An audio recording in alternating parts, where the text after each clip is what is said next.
Bonjour les passionnés, Jonathan de la chaîne Spirituosité. Aujourd'hui, je vous présente un whisky de la distillerie Macaloney. Et je vais vous en présenter quelques-uns parce que là, j'ai quand même pu mettre la main sur plusieurs éditions super intéressantes de Macaloney, qui est une distillerie canadienne dans l'Ouest canadien, en fait, et dans le Colombie-Britannique.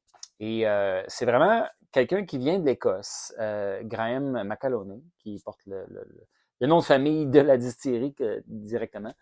Donc, Graham vient d'Écosse, a travaillé pour des distilleries d'Islay, donc a travaillé comment faire le peat, tout ça, et a travaillé bon, il est immigré ici au Canada, il s'est euh,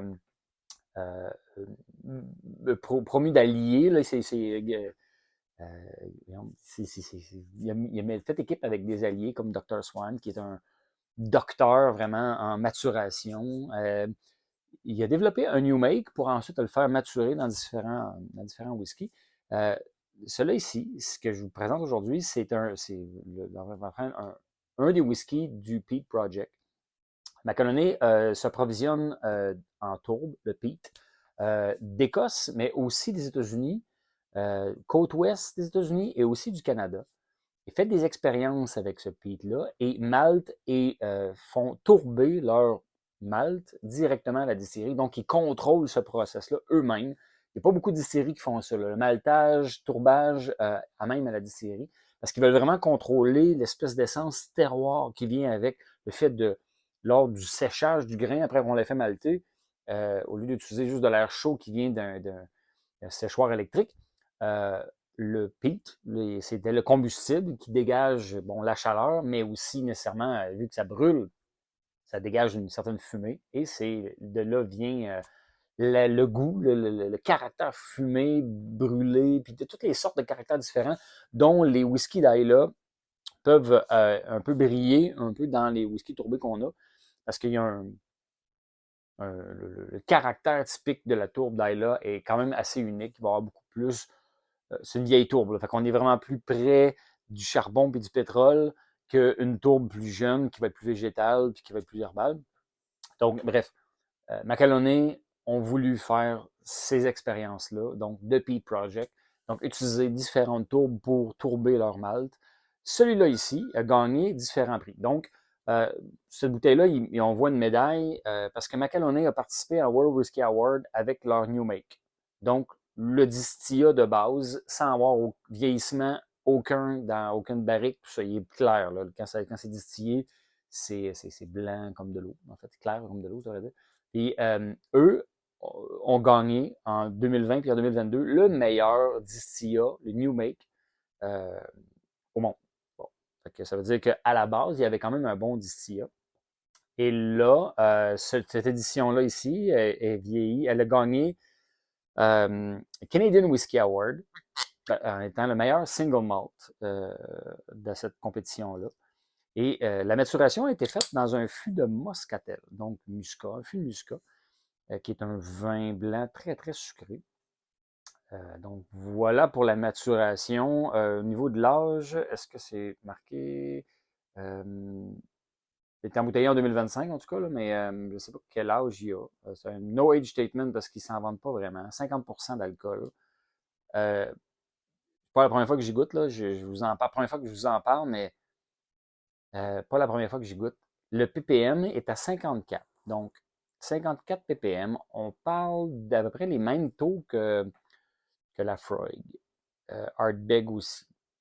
Et au nez, je dirais que la tourbe est assez dominante, est assez intense, est belle, mais c'est ce que vous sentez. Puis je pense que là, le fût de muscat derrière ça, lui vient un petit peu arrondir puis adoucir ça. C'est une tourbe un peu. Là, c'est Washington Peat. Donc, ça veut dire que c'est une tourbe qui vient, là, je ne sais pas si vous êtes capable de voir, mais, Washington Peat. Donc, c'est vraiment une tourbe qui vient des États-Unis.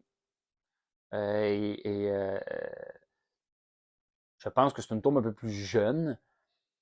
Et fait que je m'attends. On le sent aussi au nez. Là, fait qu'on a l'impression vraiment, vraiment de vie. Quand on vide le foyer, là, quand on a un poêle à combustion lente, qu'on prend la pelle pour enlever la cendre, l'accumulation de cendre dedans.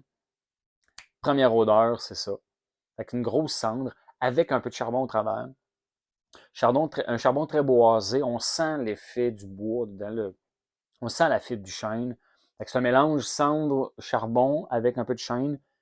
Et là, il y a une belle petite verdure qui se mélange à la fois des belles herbes là, du foin vert et pommes aussi. Fait qu'on a comme une belle effluve. C'est assez équilibré au nez, je dirais. Ben, la tourbe défonce, domine et écrase tout. Mais il reste après ça ce qu'il y a derrière, le côté fumé, le côté cendre. Là, c'est un peu plus équilibré. Fait qu'on a boisé, pommes, herbes, un petit côté céréalier discret quand même. Là. Et c'est quand même assez sucré. Et oui, il y a une petite pointe de vivacité. Fait que, tu sais, j'hésite. Là. La pomme, c'est comme si on avait une pomme verte, mais très sucrée. J'essaie d'imager. Fait qu'on on est malgré tout sucré, mais on sent la petite verdure, on sent le petit côté, la petite vivacité. Fait que, bref, le nez, à prédominance de tourbe, mais avec des belles arômes, quand même une complexité quand on s'y attarde. Le 50% paraît pas tant, parce que c'est la tourbe qui dérange, disons ça comme ça, c'est la tourbe qui vient prendre toute la place. Fait que ça cache même l'alcool. Fait qu'au niveau du vieillissement, je pense que c'est réussi, parce que c'est pas agressif, disons ça comme ça. Mais c'est tourbé. Fait que, ceux qui sont pas habitués à des whisky tourbés, on n'est pas dans la dentelle au niveau de la tourbe. Euh, Mettons, Yggdrasil, Island Park, voire Talisker, sont des whiskies où la tourbe va être un peu plus mitigée avec le reste. Là, ici, c'est tourbe dominante. Il y a d'autres produits de Macalonné où la tourbe va être un peu plus mitigée, un peu plus nuancée, mais pas dans celui-là. Celui-là, la tourbe est en premier plan. Ce qu'ils veulent nous présenter, c'est vraiment les différences d'influence de tourbe selon leur provenance. The Peat Project, le projet tourbe. Et c'est très intéressant. En fait, c'est très bien mené, c'est très bien livré. Fait que maintenant, il reste à y goûter. On plonge. Hmm. D'accord. En bouche, on a encore, c'est indéniable, la tourbe domine. Le petit côté cendré, exactement comme on avait au nez, avec un peu plus de charbon, un peu plus de dominance de bois. Et le bois est un peu plus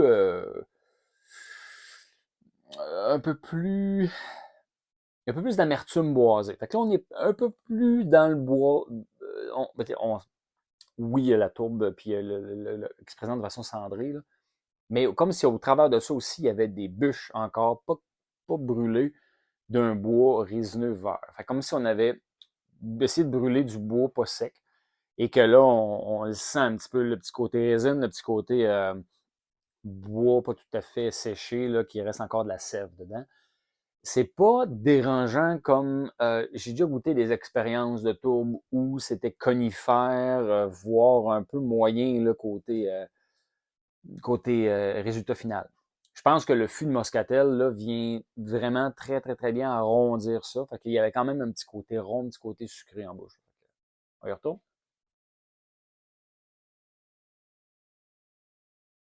Fait qu'une fois accoutumé à la tourbe, il y a le côté herbal qui est un peu plus présent, mais c'est fruité. Un peu agrume, mais on est vraiment plus dans le raisin vert, raisin jaune, euh, fruits comme un peu plus, mon Dieu, fruits à noyau un peu, là. J'ai pas quasiment pêche, ouais, pêche, ça fit. Parce que c'est rond, c'est un peu plus granuleux, c'est pas tant acidulé puis vif. C'est vraiment sucré, sucré, sucré, avec des fruits qu'on aurait tendance à penser qu'ils vont nous amener à une acidité, mais non. Fait que c'est pour ça que tu sais, pêche, très mûr, fruits à noyau, le raisin vert, mais très mûr, pas un raisin vert acidulé. C'est pour ça que je parlais de raisin jaune un peu, là. Hmm.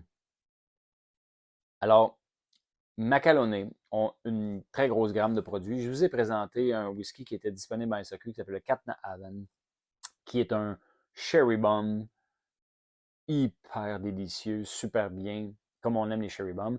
Ici, on a vraiment un produit très tourbeux, très intense au niveau de la tourbe, hyper bien présenté. C'est sophistiqué, un fût de Moscatel, marié à une belle grosse tourbe comme ça, a juste arrondi les arêtes pour être sûr que tout soit beau et le fun à déguster.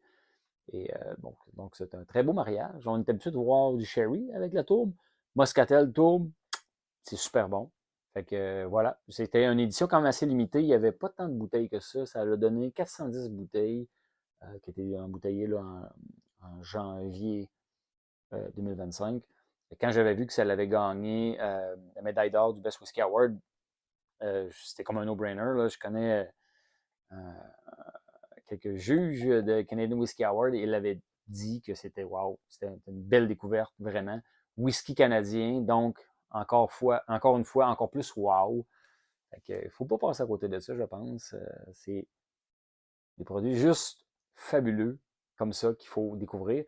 Et j'en ai d'autres, whisky de Macalonné. Fait que je vais vous les présenter un à un parce que ça vaut la peine.